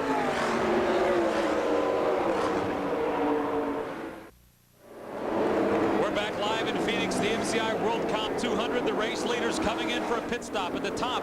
Scott Goodyear, Eddie Cheever in the middle. And there he is, Roberto Moreno. Jack? Scott Goodyear has had his crew working out with a personal trainer. They have shaved their pit stops by 2 seconds. They've lost a collective 100 pounds, reduced their body fat by 50%. They say it's going to give them an advantage. Seems so right now. Real quick service there. Every night at 10 o'clock on Fox Sports Net, it's Fox Sports Net News Primetime. All the scores, all the highlights, all the breaking stories. Join Keith Olbermann for Fox Sports News Primetime every night at 10. Check local listings. Preparing to go back to green racing. Yellow still out. Lap 97. Let's go in car for a replay. On board with Raul Boisel. Eddie Cheever goes around him on the outside. Things unfold quickly.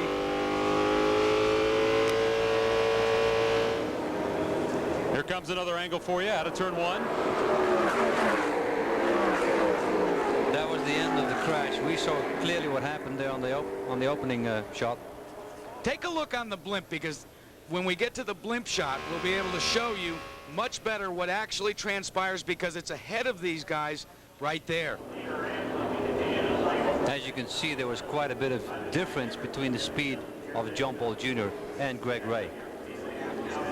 Here comes the slow-mo, the replay of the accident. John Paul, the red and white Visionaire car, up high, and whoa! Ari, as a driver, you see that debris flying at you. That's got to be an interesting situation. That's the driver. That's the part that the driver fears. Here's the cars up here that you got to be concerned about. He's out of the groove, trying to woe it down, and Greg Ray in that yellow lit car had already committed. Oh, Greg Ray was carrying so much speed, he just cannot slow down. I've said this before, but he cannot just slam on the brakes to slow down. He's committed to the turn. All John Paul Jr. was doing was saving himself. If he would have carried more speed and not gotten out of the throttle as much as he did, he would have hit the wall on his own.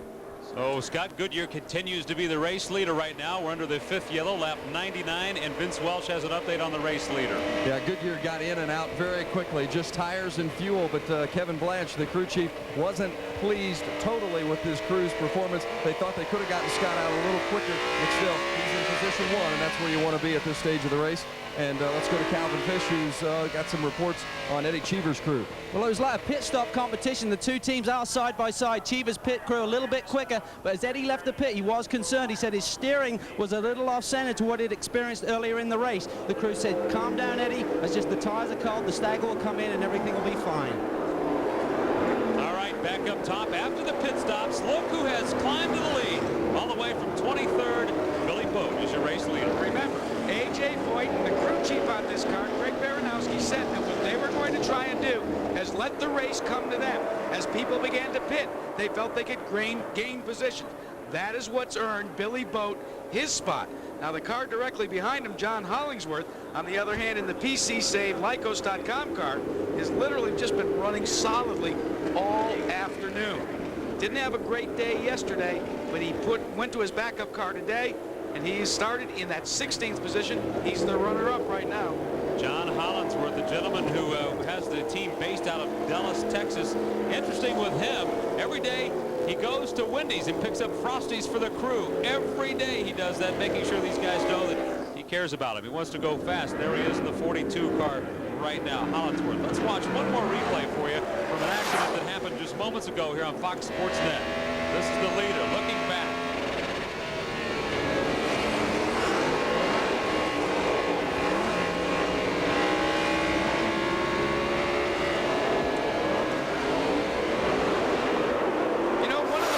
That happens, guys, when you have a pass like that and you're in lap traffic, the peripheral vision of a driver, all of a sudden you see it in the corner of your eye. I'm just speculating, but in the case of John Paul Jr., all of a sudden he sees the pass being made to his left, tries to give enough room because he knows it's not a pass for position, and all of a sudden it carries him a little wider into the corner than he'd like to be. He loses grip, and it begins the domino effect that it eventually collected Greg Ray. All right, let's go back to green flag racing. Here we go. Billy Bone is your race leader right now after the pit stop. John Hollingsworth just picked up $10,000 for beating the leading Firestone car out there with Firestone tires. John Hollingsworth chasing a dream here, the rookie. His father also raced Champ cars with the number 42. Champ cars for John Hollingsworth battling today. Billy Boat and Hollingsworth have not stopped. They have not made their pit stops, so they are leading this race, but they're not the real leaders. Your guys to look for right here are Eddie Cheever, who beat Scott Goodyear out of the pits. Another great job by Cheever's team. Those guys are really quick in the pits. John Hollingsworth. Inside now with Buddy Lazier riding in 6th position. Lazier in 6th. Looking around the Goodyear car, the Pennzoil machine. They come down the main straightaway. These are all the cars that have already made pit stops, and they have to just quietly and carefully make their way up through traffic. Buddy Lazier initiated and completed the pass on the outside of Scott Goodyear, who before the yellow flag was the leader of this event. It's amazing how things turn around so quickly. Scott Goodyear was dominant. Right now, he just got passed by Buddy Lazier, and it's not over yet. Scott Sharp is right there challenging Scott Goodyear as well. Scott Sharp is in that yellow, red, and black car. Billy Boat continues to be the race leader, though. He is not pitted. 95 laps to go. Hollingsworth up there as well. There's your leader. When will he pit? First question right now. We'll watch them work. One of the interesting things that Craig Baranowski, crew chief for Billy Boat, told me is that Billy Boat can get as much as 8 miles to the gallon in yellow flag conditions. That's an incredible MPG under caution. He said Kenny Breck, on the other hand, is a little better conserving fuel under green flag conditions. I tend to think that one of the reasons why Breck is so, actually Boat is so good, is his short track experience. He's used to cruising around under caution. And Buddy Lazier right here now is making a move on Cheever. Buddy Lazier, if he made any changes at all, made good changes because he's on a roll. Here he goes, trying to find his way around Eddie Cheever, who has climbed to the front. Hollingsworth really high there. That's tricky. That's tricky. See, he had to get way out of the throttle to not hit that wall. Hold your breath. Eddie Cheever now climbing up to 2nd position. In reality, Eddie Cheever is our leader. Billy Boat still has to pit. Let's go down to Calvin Fish. Just spoke to Mark White. He's the engineer on Hollingsworth's car. He said we pitted under that caution when the leaders did not stop. Providing we can get to about lap 130, we can do it on one more stop. So they're really in the same situation as the leaders. Very comfortable with the car right there. John says no problems. Remember, guys, this is the backup car. They had a problem with the primary car in their practice and switched to the backup car for qualifying. And Hollingsworth slowing down a tad. Now in 5th position, the 42 car. 109 laps complete. That's Buddy Lazier in the purple car. And for 3rd, Pennzoil pounding away right now. Scott Goodyear trying to reclaim the top spot. A lot of times Scott Goodyear fell back a little bit. A lot of times you'll see that the car is not that great on the opening lap on the restart. Then things start to come in, pressures come up. Now Scott looks like he's ready to go where he was before. You can tell a lot if you watch from this in-car camera just how Scott Goodyear's Pennzoil Panther machine is handling. Watch his hands. As he goes through the corners, if he moves them a lot, well, then he's trying to chase the car. So far, it looks as if he likes the way the car's set up. He's maneuvering only by his throttle. Sam Schmidt bringing the Sprint PCS 99 machine in. Schmidt complained that the tire pressures were giving him some problems, and he thought that the right rear might be going down. They have the telemetry will show you if the tire pressure does go down. It's kind of a tool, a safety tool for the crew. The crew, they look at the computer the whole time, and if the tire goes down, they'll warn the driver. As we listen to Sam Schmidt go out, you can hear the car misfiring. That's not a problem. That's a button that's on the driver's steering wheel right there that allows him to maintain the speed limit set by the Pep Boys Indy Racing League. This is quite... Let's go back to the race leader, Billy Boat, still holding on. A.J. Foyt, the team owner on that machine. Of course, back in 1964, they had their first race here in Phoenix. Guess who won it? The Texan, A.J. Foyt. He'd like to win another one here today, I can tell you that. A.J. Foyt and Eddie Cheever's crew chief, Owen Snyder, at about 6:30 this morning, were kibitzing down in Gasoline Alley. And they were saying, well, what do you think we need to do? And he says, I think we need to team up to go to the front. He says, do you think, he said to Owen, do you think you can convince Eddie to do it? He says, I think I can convince Eddie to do anything today. And it's working. There's the big guy, A.J. Foyt, calling the shots. Let's go down to Vince Welsh. I just spoke with Craig Baranowski, the chief mechanic for Billy Boat. He said they have only one more stop to make, and it's approximately lap 130. Then they can go the distance. And Billy Boat, he was very disappointed with his starting position as he was deep into the field. This is his home track. He wanted to run up toward the front. That's where he's at right now. And Baranowski says, look for that last stop. It's got to be a quick one. Disappointment for Eliseo Salazar.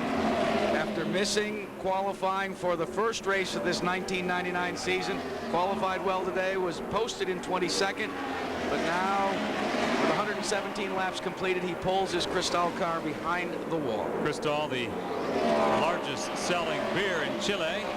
Battle up front is Billy Boat. There he is. He's got a lot of fans here today, being the local kid. 1.3 seconds separating first through fourth. We got quite a race on our hands here. But Billy Boat really was, we were wondering what happened to Billy Boat. Where is he? But here he is leading this race, just moving up steadily, very quietly. But now he's maintaining that lead. His car is handling, his car is working good for him. Craig Baranowski said that one of the things they were going to try and do with this car, they knew that they were down a little bit because of those special suspension parts that they were dealing with. They felt, however, that they had a good, solid race car. They used pit strategy to work their way up to the front of the field. Now the big question mark will be, how do they make that last and final pit stop and stay where they are right now? Well, what they probably did is they went back to all the stuff that worked last year. Just your basic Dallara setup. No trick stuff. They threw all this trick stuff off, went back to basics. And right now he's leading the race, but he's got three guys in his mirrors right now. Here it is, Billy Boat, Eddie Cheever, Lazier, and Goodyear, your top four right now. And look who's hanging around as well. Scott Harrington hanging around in 8th position right now. Give a call to Jeff Ward. Ward is having a fine afternoon after bringing back Alan Pagan in his operation, teaming up with him.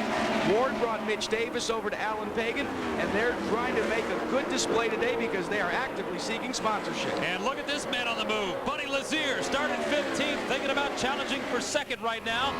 Has been with Ron Himmelgarn since 1990. And look at these guys. Eddie Cheever and Buddy Lazier came out to the wall so close on the previous lap. Now you know these guys are racing. You know, no more cruising, no more nothing. Serious racing right now. If you can take the lead now, take it. 122 laps completed. We're going 200 today here on Fox Sports Net. MCI WorldCom 200. Lazier continues to climb. Goodyear now 4th position. Hollinsworth, the rookie, in 5th with a solid ride today.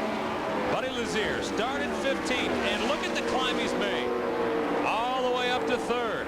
One great thing always about Buddy Lazier is he may not qualify well, but what he likes to do is he likes to move up steadily through the field. Now you saw there that Buddy Lazier was reaching down in the inside of the cockpit. He was making a shift Why was he doing that? Because he's coming up on race traffic, needs a little bit more power, so he downshifts.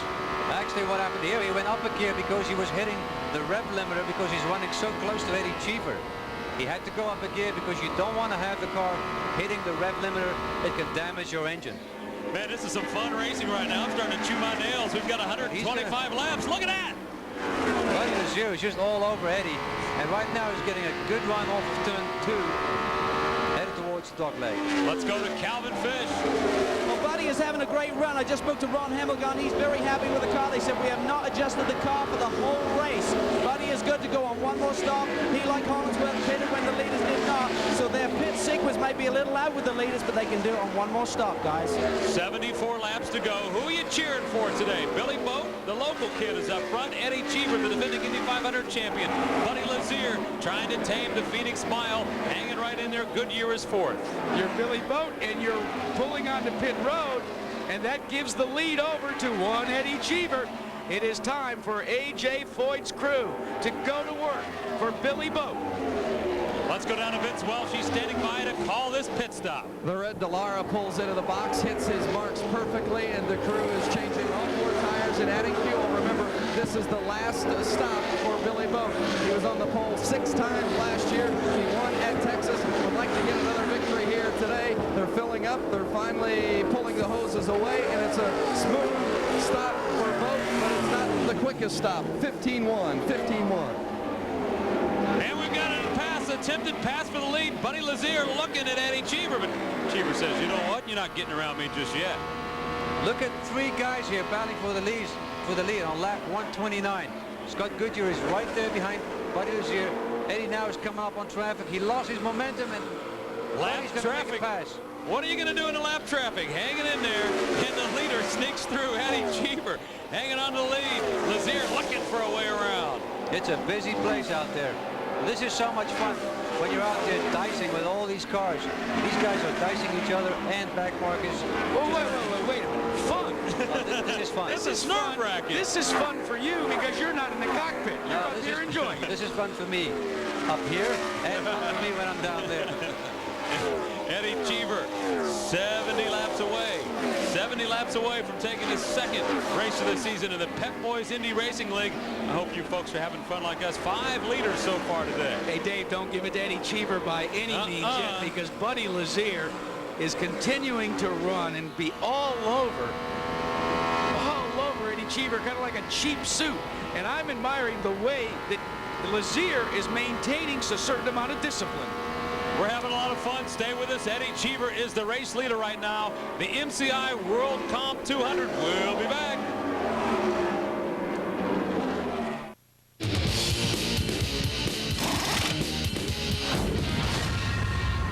We're back live from Phoenix, Arizona, the MCI WorldCom 200, and here are your leaders. Eddie Cheever started 18th.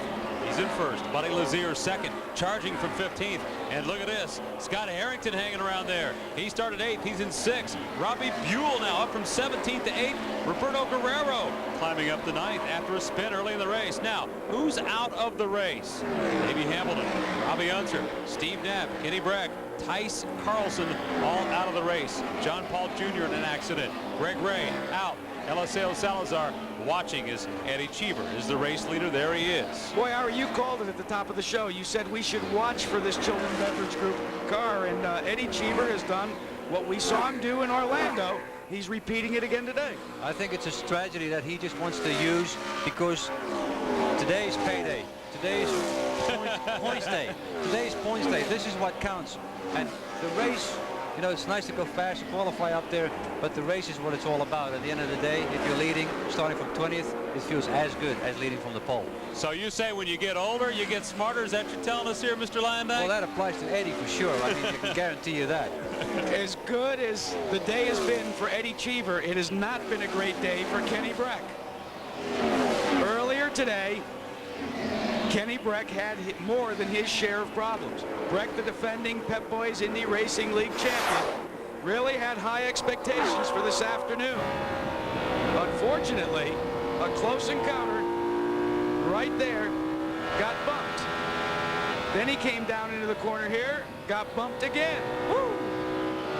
And then he misses a shift on a restart, and it's a close encounter of the concrete kind here at Phoenix Raceway.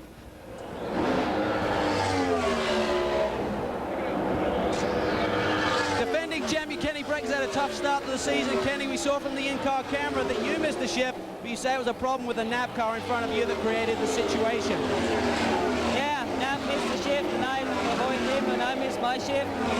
Bosell ran into the back of me, so it was a freak situation. Just an update on your teammate, Billy Bill. We saw him stop on lap 128. There's 72 laps to go. Are these guys banking on some caution flags to get into the finish?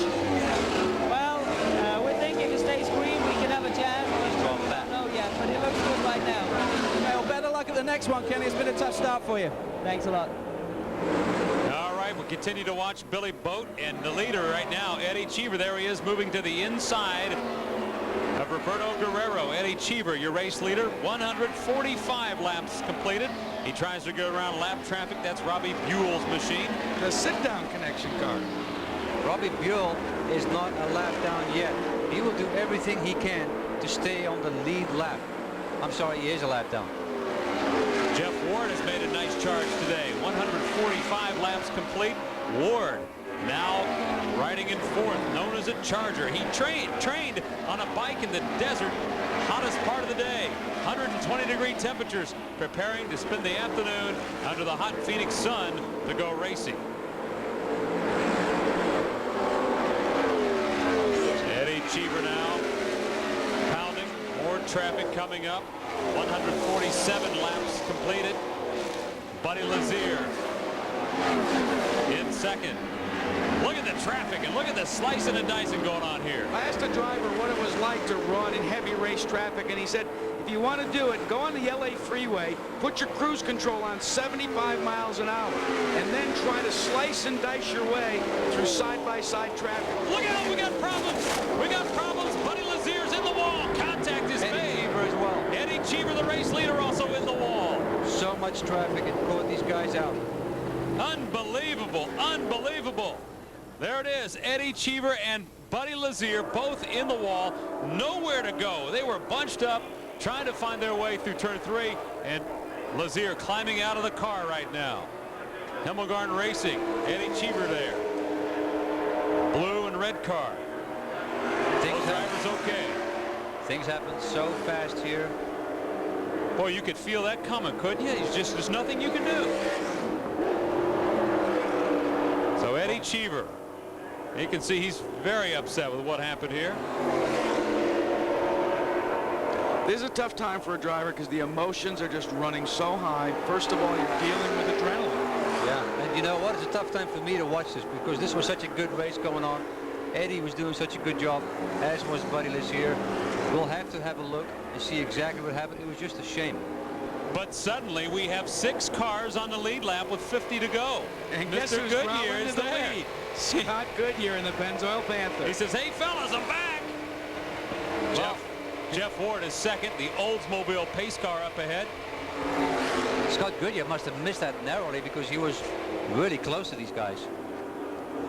So he has to be smiling. Lady Luck shining right now on Scott Goodyear, the Pennzoil machine, the Panther machine, co-owned by Jim Harbaugh, quarterback, who now headed to the San Diego Chargers. And that's created a problem because now all the pit guys that wear the helmets have to get rid of the Baltimore Ravens logos and put on those lightning bolts for the San Diego Chargers. Vince? I'm with Dick Caron from Eddie Cheever's team. And Dick, I know that your fuel window is open. You were considering bringing Eddie in sometime soon. And then he gets caught up in the traffic in the accident. Were you giving consideration to bringing him in before the accident? No, we had another 15 laps to go. We were going to start our countdown in about 10 laps, so everything was going according to plan. And did Eddie relay on the radio what happened? No, he just said, damn it, and got out of the car. So, That's Dick Caron, team manager for Eddie Cheever. And we should mention with the accident, the pits are closed. I want to mention that Scott Harrington has climbed up the 4th, Invincible Sportswear, and in the pits, more activity. Scott Sharp has come onto pit road in the Delphi Automotive car. We do limited things, so you sit under yellow. You can hear the conversations between the driver and the crew. Won't open the pits because we won't pack up because we can't. Just opened it right now because the yellow light's off. Let's go. The sounds of racing live on Fox Sports Net.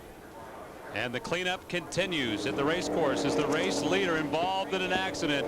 Eddie Cheever comes up with an accident. Let's go to the replay here and watch what happens. Eddie Cheever and Buddy Lazier. Traffic. Let's watch. Scott Harrington directly in front of them.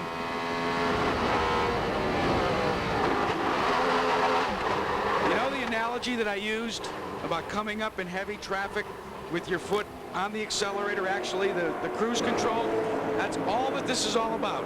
Trying to weave your way through traffic. Scott Harrington directly in front of Eddie Cheever in the yellow and white car. Cheever trying to look for a way around. And right behind him, Lazier. A bump, a tap, both of them into the concrete. Clearly a mistake by Buddy Lazier. Patience is the key. We spoke about that earlier. But Buddy just wanted to get to the front so bad. Eddie got bogged down a little bit because in front of Scott Harrington, another car was passing. The car on his inside slowed down both Harrington and Cheever. Now watch all of it up here because that's where it's going to unfold. That was that traffic you were talking about, Ari, directly in front of them, and it had an accordion effect. And as a driver, you need to look ahead of yourself. Like on the highway, look ahead of yourself. Oh, heartbreak for those two gentlemen who were running so strong. A good way to get an angle is from the Goodyear blimp. It bunches up. There's a couple of taps. The next thing you know, you're in the wall. As we saw here, Scott Sharp was slowing into 2-3. Slow-mo, let's show you that. Let's look this right car here. Right here is very slow. Scott Sharp was slowing, and that had the accordion effect where everybody had to back off the throttle, and they began to do a little tap dance with each other, nose to tail, in a collective group of top drivers. And that's how Scott Sharp ended up in the pits with a closed pit. Getting to the final stages of the race, the MCI WorldCom 200. More after this. Stay with us.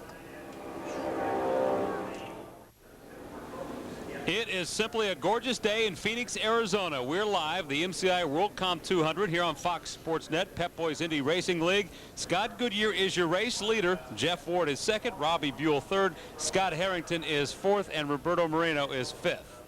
And two Infinity engines in the top five. That's a great showing for them. Billy Boat now in sixth position, started 23rd, Dismore seventh, Roberto Guerrero is eighth, John Hollinsworth now in ninth. And there's the rest of the field, the MCI WorldCom 200. As we take a peek from the blimp on a gorgeous day. Gorgeous day. One of the world's most enduring symbols, the Goodyear Blimp Eagle, based in Carson, California, providing these aerial pictures. 1999 marks the 74th consecutive year a Goodyear blimp has flown over a major sporting event. We're under yellow. Cleanup continues with 156 laps in the bag, and there's the race leader. The Indy Racing League races into Charlotte, North Carolina for the Visionaire 500 from Lowe's Motor Speedway. Speed Vision will bring you live coverage Saturday, May 1st. Fox Sports Net gives you a second look at the Visionaire 500 Thursday, May 6th. So please check your local listings as you follow the exciting action of the Pep Boys Indy Racing League. You know why the Goodyear, well, the work continues on the crash here. Got to be impressed with the run, not only of Scott Goodyear, but how about Jeff Ward, Robbie Buell, Scott Harrington, Roberto Moreno. This car right here is your second place runner. Alan Pagan, we told you about him. He ran for many years with Roberto Guerrero, was very supportive of the Pep Boys Indy Racing League, did not run a car in Orlando. Jeff Ward and Mitch Davis came to Alan Pagan, who is an ex-motorcycle guy. Ward, we all know, 7-time motocross champion, said, hey, let's get together, let's go out to Phoenix, let's see if we can put on a good display and maybe we can attract a sponsor. More for that, let's talk to Calvin. I just spoke to Mitch Davis, and he said in the first segment of the race the car was a little nervous on Wardy, so they upped the right front tire pressure to induce a push. It went a little bit too far, so on this stop they kept the tire pressure the same, but added 2 turns of front wing for a little more downforce on the front end. He said Wardy can really go to the front now. He can adjust the car with the weight jacker, and as you know, Ari, the chemistry between this driver and crew chief is just amazing. Well, let's remember that after this pit stop, there aren't going to be any more pit stops. This is the last pit stop for the leaders, and it's going to be a shootout to the finish between Scott Goodyear, Jeff Ward, and Robbie Buell. How about a pit stop for Scott Goodyear in the Pennzoil Panther car?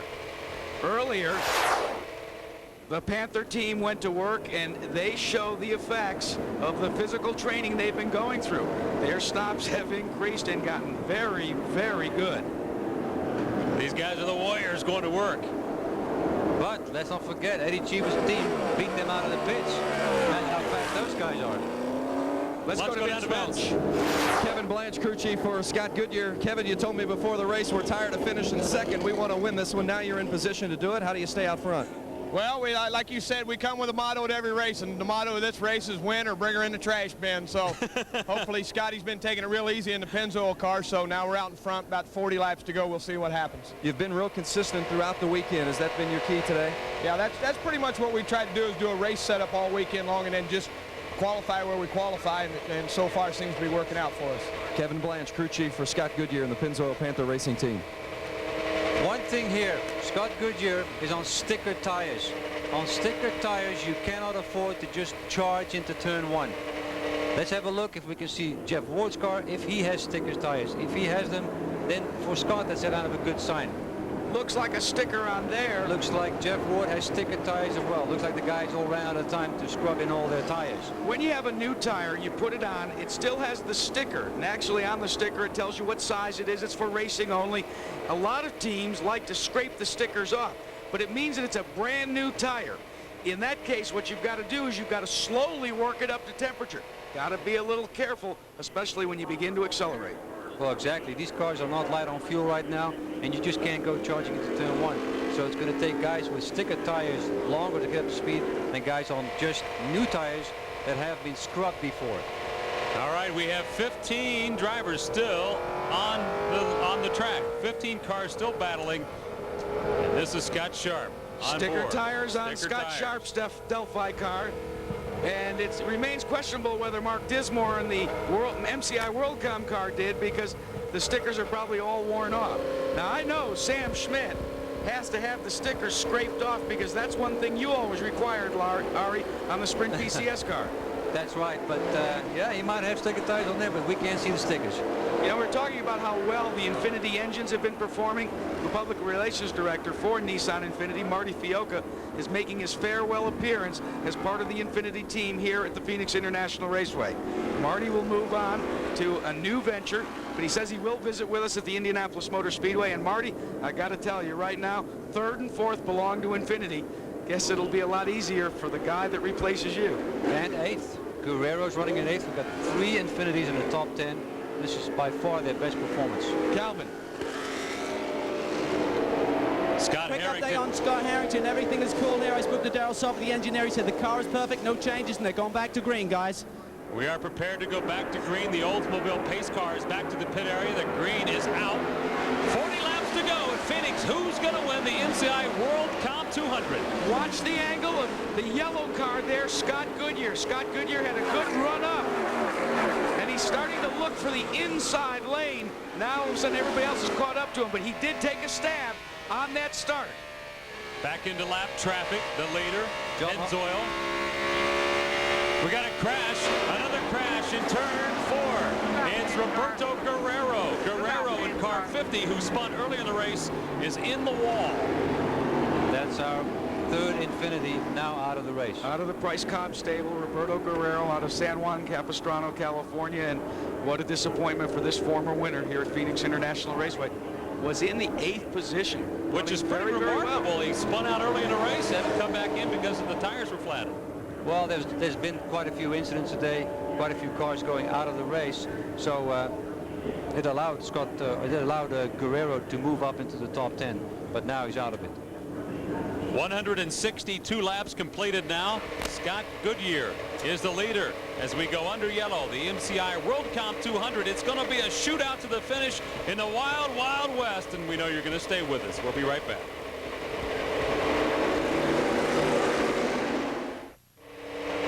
Welcome back to Fox Sportsnet's coverage of the MCI WorldCom 200. Right now, we've got 6 drivers on the lead lap. 164 laps completed. Scott Goodyear is the race leader. Jeff Ward is 2nd. Robbie Buell has climbed to 3rd. And Mr. Harrington is 4th. So we have some exciting racing here. It's time to hang it out and put your cards on the table. Hey, tonight, you got to check this out. Fox Sportsnet presents Magic versus Bird, the game that changed the game. Join Chris Myers with Magic Johnson and Larry Bird tonight at 9 o'clock here on Fox Sports Net. A special presentation as we take a look back in time. This is the 7th yellow at Phoenix right now. Saw Magic Bird rooting on his Michigan State Spartans last night, but to no avail. Just didn't have enough. All right, let's go back and take a look at the situation for Roberto Guerrero. There he is, working traffic. He ran quite high. Roberto likes to run high to start with. Here he tried to go around, I believe, Scott Harrington. Got up a little high. It might be dirty up there because of the incidents we've had and the oil dry that has been laid down there. But it looked like a little contact. Scott Harrington in the middle of that. You know, when Scott Harrington came here, he had high expectations. This situation for Scott Harrington is just a terrific one. It's his own race car. He's one of only 3 guys that compete in the Pep Boys Indy Racing League that own their own cars. How many guys can say that the last time they ran at a racetrack they were the winner? That's the case for Scott Harrington. Back in 1996 was the last time he was here at the 1 Mile Oval, and he won the Can-Am Series event. So he's been strutting around all weekend saying, hey, I'm a former winner at this race. And he is such a likable guy. When I first got here a couple of days ago, Jack walked through the garage area, and there he was in the trailer making sandwiches for the crew as they were working on the car. That's kind of his commitment to his team. Every day I come out here, I meet him over at the local convenience store, and he's got a fistful of coffees. He said, you know, a happy crew will make for a happy driver. And I said, but you're the owner. He said, yeah, but I'm also the driver, and I want to make them happy, happy, happy. There's Andy Michener, who's been out there pounding away today, trying to work his way into the top 10. We've got 5 leaders today, 5 lead changes. Michener running 15th right now. This is the time of the race. That's Roberto Moreno in the pits. Last pit stop for him probably. And you notice Moreno is just simply taking on fuel. This is a smart move by this team. They are being shown in a situation where they can take advantage of this caution. They're not going to lose a lot of positions because of where they're running right now in that 5th position. They'll still generally now be assured that they have enough fuel to go the distance with the Speedy Gonzalez car. They will have enough fuel to go the distance, but the leaders have enough fuel as well. This is a shootout to the finish. Scott Goodyear is getting ready for a restart. Yeah, it's time to hang out and show your cards here in Phoenix. MCI WorldCom 200. The green is out. Whoa, did you see that? One car is slowed dramatically. Everybody has to go back around him. And it is John Hollingsworth in the Lycos car. Could not come up to speed. What a great job everybody did getting by him. That was just fantastic to see that nobody rear-ended him, because that was a very dangerous situation right there. Big time out in front. There he is. Scott Goodyear stretching his lead now. Robbie Buell in second, about 1.5 seconds back now. Ward was passed on that restart because of the situation with Hollingsworth. Scott Goodyear got a great jump on the field because of it as well. Right now Scott Goodyear is a 2.5 seconds in front, which doesn't seem like a lot to the viewers out there, but it is a lot when you look in your mirrors. That guy is way back there, because in 1 second you cover the distance of a football field. This is 1.5 football fields behind you is the next guy. Boy, but you've got to give a call to this man in the yellow and blue, number 44, Robbie Buell. Started in that, was running 16th and 30 in the 33rd lap. And look at the way methodically he has moved the sit-down connection Jeff Sin Racing Team car up. Now watch this restart. The car that is slowing is right there, and everybody just has to split around him, and it costs a position for Jeff Ward. Robbie Buell got the run on him. 29 laps to go for this man, Scott Goodyear. Can he hang on and win it? Robbie Buell in pursuit, about 1.7 seconds back. They cross the start-finish line. You know, it may be to some people's thinking right now that Scott Goodyear is in a great position. You talk about that 1 second lead, but one thing that we've learned at Phoenix International Raceway, 1 second does not mean a lot, because of the fact that you still have to deal with race traffic like we saw in that restart. Everything that Scott Goodyear has earned right now can go away as soon as they begin to hit lap traffic. Second and third are coming into play in a battle. Robbie Buell in the blue and yellow car, and Jeff Ward is starting to close right there. Jeff Ward was really the loser on the restart, not by his own doing. he really lost out because he was in second place, ready to challenge Scott Goodyear. Now he has to get around Robbie Buell first. So what happened with John Hollinsworth? Calvin Fish, you have the answer. Well, I'm just speaking now to Mark Weiler, who's in charge of this impressive young rookie, Hollinsworth. Mark, what happened on the restart there with John? He just went back to power and the gearbox just exploded. There was no drive at all. And the guys behind him did a great job to get around it because it was definitely a surprise for everybody. Car was running great. We got caught out with a green flag stop, but otherwise, I mean, we had a great weekend. John did a great job. Impressive performance by this team and the young rookie, and they're looking forward to Charlotte. The feeling Scott Goodyear has right now is of dominance. He is dominating this event at this point. It gives you so much confidence. You just say to yourself, you know what? Nobody's going to take this away from me right now. I think he's in that frame of mind. 24 miles to go for Scott Goodyear, trying to win at Phoenix. Harrington battling his way. Harrington now in fourth. Both the red car. Conseco riding in fifth right now. Scott Harrington with the Infinity Power was the highest qualified Infinity ever, and he is being shown very solidly here in the top 5 position. Both thinking about making a move. We'll follow that story. And can Scott Goodyear hold off Robbie Buell for the victory in Phoenix? We're going to find out here on Fox Sports Net, the MCI WorldCom 200. The sun is shining brightly on this man, Scott Goodyear, 17 laps away from winning his first ever Pep Boys Indy Racing League event. It's the MCI WorldCom 200. Jeff Ward has moved into second. Robbie Buell is third. Buell on the inside trying to get around the Andy Michner car, and that sets up the advantage for a move on the inside by Jeff Ward.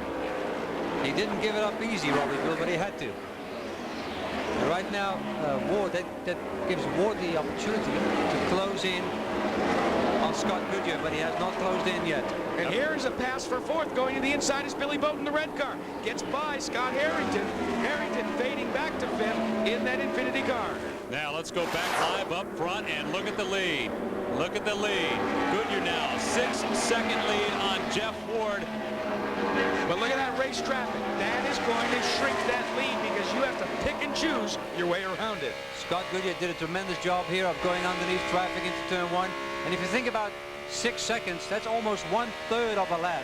He knows, boy, 6 seconds is a big lead with just 14 laps to go. But already he's having a little bit of difficulty negotiating his way around here. Will we have the 14th different winner in Pep Boys Indy Racing League competition? Scott Goodyear hopes so, but he has got to get by this traffic. Like I said before, you know, 4 seconds, 4.5 seconds in the lead right now. That's a bunch around a track like this. That's his wife, Leslie, carefully watching what's going on the track. The nerves coming into play here. 13 laps to go for Scott Goodyear. Make it 12. Scott and his wife Leslie have made several trips to the Netherlands, where I was born. She is into horse riding, and she buys horses in Holland. She's an accomplished equestrian. In fact, Scott says that he tries to convince her that auto racing is a lot cheaper because he said when you blow the engine, you don't have to keep feeding it. Well, it is cheaper for him because he doesn't have to pay for his racing. He has to pay for those horses. 11 laps to go, and Ari, I would imagine the mind starts doing tricks on you now when you're at this point in the race. He's just putting everything together the way he wants to put it together. And every spot is in play. How about Roberto Moreno right there trying to close in on the 5th place car, and that would be Scott Harrington. Harrington trying to hold him off, and directly in front of them is Scott Sharp. While Sharp is not in that battle, being shown in the 10th spot, he will predict what will happen. Harrington looks in his mirror and sees that his position is in play. All right, 10 laps to go now for Scott Goodyear as we look out the Scott Sharp car, the Delphi car. Scott Harrington, what a charge he's had today. Invincible Racing. Roberto Moreno trying to look around. That's the green, white, and red car. Moreno riding in 6th. Harrington wants to finish in the top 5 today. Moreno is so hungry to put down a good result here, and this is a good result if he finishes 4th, 5th, or 6th. This is a good result for him and that team. Now the problem is that your leader is right in the midst of that, so Moreno had to back out of it a little bit with the Speedy Gonzalez car, knowing that it was Scott Goodyear. Very professional move. He's not going to jeopardize Scott Goodyear's race. Whoa! And Moreno sideways. He's in the grass trying to keep it off the wall. Moreno doing some fine driving. Hold on, it's not your first rodeo. You can get it back under control, and he does. Keeps it off the wall. Great job. The yellow comes out with 8 laps to go. And Scott Goodyear starting to think, hey, maybe I'm going to get that victory today. Jeff Ward is second. Robbie Buell third right now. And Scott Goodyear, you know, right now he doesn't care how he wins this race. If it's on the yellow or under the green, he just wants to win this race. I won my first race in Phoenix in 1991 under the yellow, which was kind of like disappointing. It's like, you know, you cross the line doing 30 miles an hour. Let's go back and take a look at Roberto Moreno's wild ride. Hee-haw, here we go, because it really got your attention. Moreno just flew by himself, and all the drivers will tell you that as you start to come out, you can lose it very quickly. Moreno reacted to what was going on in front of him. The white car of Scott Harrington is up against the wall right there. And Moreno thought he was going to hit the wall, but he didn't. These guys are hanging it out with 7 laps to go. This is the 8th yellow so far today. 5 leaders today. 5 lead changes. Scott Goodyear back on board. Let's go down to Calvin Fish. Just spoke to Joe Truselli. He says, Roberto, all he needs now is a change of underpants. The car is okay. They don't need to change the tires. They're hoping to keep him out of there. I just spoke to Mitch Davis, and he said that Wardy has a great handling car. They feel they're a little short on horsepower here today. 6 laps to go as the yellow's out here at Phoenix. Getting back to what Calvin Fisher said, Moreno's official nickname 2 years ago was Poo Poo. Was what? Poo Poo. Yeah. Roberto Poo Poo Moreno in 6th place right now after the spin. You know, I was telling you about Scott Goodyear and his co-owner, Jim Harbaugh, being traded. They got a real problem. The Baltimore Ravens was where he played for, and now all of a sudden they've got to get the lightning bolts. But one thing that stays the same all the time right there, the Pennzoil Panther logo. They're going to have to change those decals. A group of guys from Indianapolis with a dream, a vision. They want to go racing and win, and oh, they're oh so close now. 5 miles away. Scott Goodyear 5 miles away from victory. The MCI WorldCom 200. We're going to have a shootout. It's going to be a wild, wild west shootout to the finish. This is the yellow that Scott Goodyear did not want to have. It allowed Jeff Ward to close right in and challenge him for the lead on the restart. You know, yesterday Ron Hornaday took advantage of a late race caution to win the Craftsman Super Truck race for NASCAR. This afternoon, the big problem for Scott Goodyear is going to be to get on the throttle quick like he does. Dave, we're going green. Time to go racing. The green flag comes out, and here we go, folks. It's going to be a shootout down to the finish. He's going to be all right. Jeff Ward was 5th in that lineup. Still has to pass 3 cars in front of him. Scott Goodyear's got a clear track in front of him. Right now, he's just taking care of business. Look at this bunch coming out of turn number 2. And Jeff Ward is in the middle of it. There he is, 2nd car in that line. Goodyear now, 196 laps complete. Trying to find his way through traffic. He has plenty of clean air ahead. And behind. He's 4 seconds ahead of Jeff Ward. A 4-second lead now. 20 career starts for Scott Goodyear. This is his 3rd year in the Indy Racing League. Finished 2nd in 1999 at Walt Disney World. And now he is looking for his first career victory. If Scott wins here today, and it looks like he's going to win, he's also going to take over the lead in the Pep Boys Indy League Racing Championship. 2 laps to go. 2 miles for the Pennzoil machine. Tension in the air. Scott Goodyear. Everybody said Scott Goodyear would win a race. The big question was when. I got a feeling, guys, today is going to be the day. 1 lap to go. Can he nurse it around 1 mile quickly through turn 1? Safely through turn 2. Now to the backstretch, heading into 3. He can feel it. And here he comes. The checkered flag comes out. Scott Goodyear wins.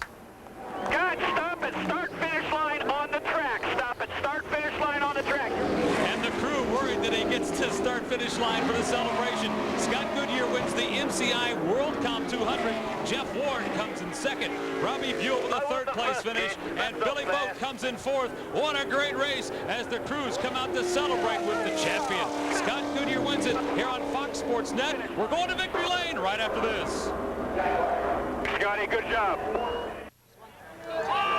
Looking down from above here on Fox Sports Net, the winner of the MCI WorldCom 200 is Scott Goodyear. He's there with Vince Welsh. Scott Goodyear is celebrating his first Indy Racing League victory in the Pep Boys Series, and of course here at Phoenix International Raceway, the MCI WorldCom 200. Scott Goodyear receiving congratulations here in the Pep Boys winner's circle. Scott, you finished second 4 times in this series, and I know there was a lot of pressure on this team and this driver to win the race. How much of a comfort is it now to cross that finish line with the checkered flags? Well, I'll tell you something, I was pretty comfortable until we got that last yellow, and I knew Wardy was back there, and he's a hard charger, so we had to make sure we can get just good restarts and get going, and the guys in the team did a great job today and called the right shots. We made us last change, we changed some wings and changed some tire pressures. Andy Brown did a great job because we were pushing when we were losing ground to Cheever and Lazier, so I knew we'd have a strong car at the end. Can you talk about the pressure off your shoulders for winning a race? Well, I'll tell you something, it's nice. You know, I haven't won in the IRL here, so for me, it's just nice. It's nice for the team, it's nice for John Barnes, all the guys that have put this program together. Gary Pettigo's here this weekend. Everybody at Pennzoil, you know, it's a great win for them, and Northern Telecom came along with me over to this team, and it's first win for them too, so it's great, I'll tell you that. It feels good. Scott Goodyear, the winner of the MCI WorldCom 200. Let's go to Calvin Fish. Wardy, another podium finish. Great result for you and this team. You just come together just a few days before this event. Yeah, it was a lot to learn out there with this new car, the Dallara, and Pagan did a good job. All the guys that came over from ISM, we just needed to learn the car a little bit more, and I think I could have had a little bit, but there was some guys running real fast out there, and I wanted to get through this first race, and now we did, and we can move on for Charlotte, and I think we'll run real well there. Tell us about the chemistry that you've struck up with Mitch Davis as you turn to the IRL and hooking up with Mitch. You guys seem unstoppable. Well, we're running really good. I mean, when I ran with Team Cheever over there, Mitch was there, and then they all came over to ISM, and we just, worked together really well. He does a great job on the car, and that's why we're running so well here. There's nothing really changed except the car for me to learn, and that'll come in time. And we're in the hunt for the championship, so it was nice to get here. Great result today. Thank you. All right, the celebration continues along the main straightaway. Scott Goodyear's a winner. Jeff Ward comes in second. Robbie Buell third. We'll be back to wrap it all up, the MCI WorldCom 200.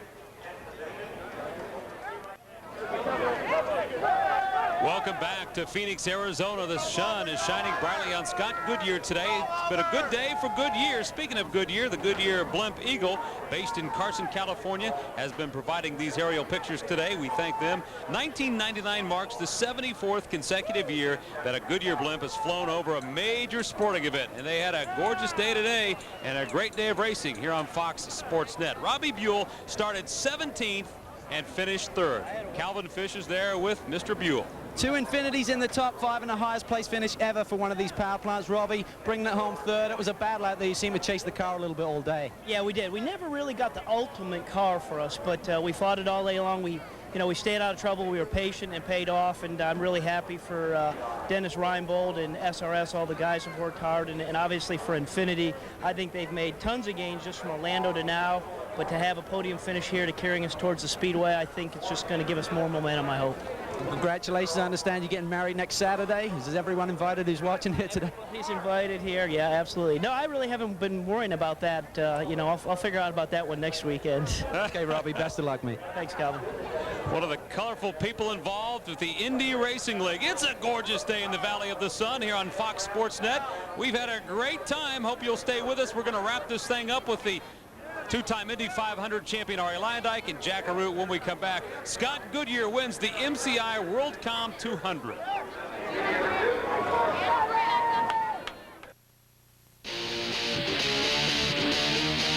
Today's Pep Boys Indy Racing League event, the MCI WorldCom 200 on Fox Sports Net, has been sponsored in part by MCI WorldCom, the official long-distance and local service provider of the Pep Boys Indy Racing League.